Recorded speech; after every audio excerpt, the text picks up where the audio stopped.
It's the age-old argument in every level of athletics, rest versus rust. And that's a conversation both the Arizona men's and women's basketball teams are entertaining this week. The two Wildcats squads have gone more than a week without a game, but both return to action this Saturday.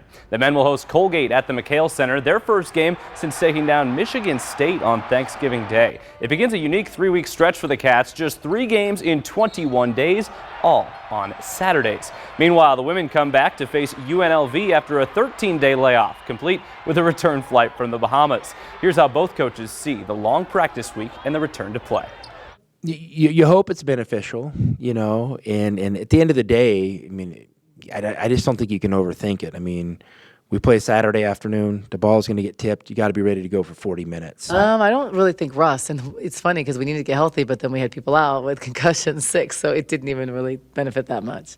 We weren't like full days of a ton of practices, but getting healthy, I think taking a mental break because that was a tough stretch for a young team. We have a tough little stretch, so I'm curious to see how we're going to bounce back and how we're going to respond after that break.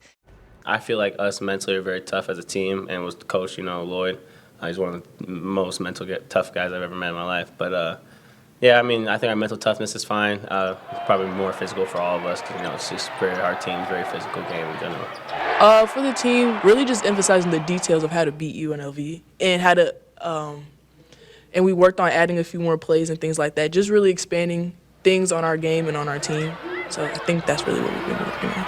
The men tip off against Colgate at 1 p.m. Saturday, while the women will face UNLV in Vegas at 6 p.m. Arizona time.